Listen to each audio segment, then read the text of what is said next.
Hey everyone, welcome to NCERT Easy Explanation. Today we are going to start another important chapter from Plant Physiology class 11th, that is growth and development. इसमें हम लोग topic देख लेते हैं। सबसे पहले हमें बात करनी है इंट्रोडक्शन के बाद ग्रोथ के बारे में। उसके बाद हम लोग डिफ्रेंशिएशन, रीडिफ्रेंशिएशन क्या होता है वो देखेंगे, डेवलपमेंट देखेंगे, फिर प्लांट ग्रोथ रेगुलेटर्स के बारे में हम बात करेंगे। ठीक है, एक एक करके हम लोग सारी चीज़ों की वीडियो अपलोड करेंगे। सबसे पहले आज हम लोग इंट्रोडक्शन देखते हैं कि प्लांट ग्रोथ एंड डेवलपमेंट में पढ़ना क्या है। तो बेसिकली बच्चों आपने ऑलरेडी पढ़ रखा है फ्लावरिंग प्लांट क्या होता है उसके बारे में। इसके अलावा उसमें रूट, स्टेम, लीफ, ये सारी चीज़ें होती हैं, आपने ये सारी चीज़ें भी पढ़ ली हैं। सीडलिंग के बारे में आपने ऑलरेडी जान रखा है।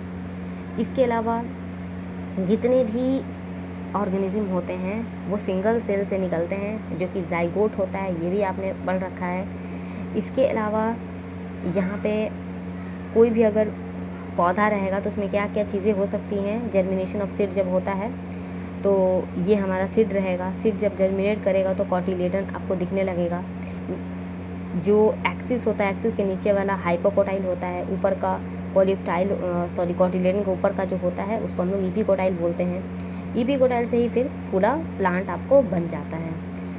तो इसमें बेसिकली बच्चों जो ग्रोथ होता है, ग्रोथ में हम लोग देखेंगे कि ग्रोथ में कुछ फैक्टर्स होते हैं, उसके कैरेक्टरिस्टिक्स होते हैं।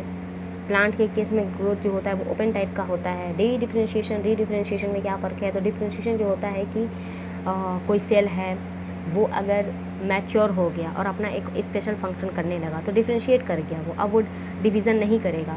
लेकिन अगर वो डिफ्रेंशिएटेड सेल अगर वापस से डिवीज़न करने लगे तो उसको हम लोग डी डिफ्रेंशिएशन बोलेंगे। रीडिफ्रेंशिएशन में क्या होता है कि पहले डिफ्रेंशिएशन हुआ, फिर उसने डी डिफ्रेंशिएशन किया।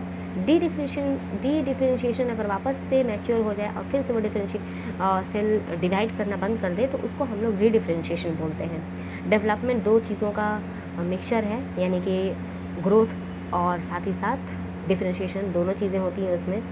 प्लांट ग्रोथ रेगुलेटर में हम लोग 5 तरह के रेगुलेटर्स को देखेंगे। 5 में 2 टाइप होता है। ये सारी चीज़ें हम लोग इस वीडियो में देखेंगे और मतलब इस चैप्टर में देखेंगे।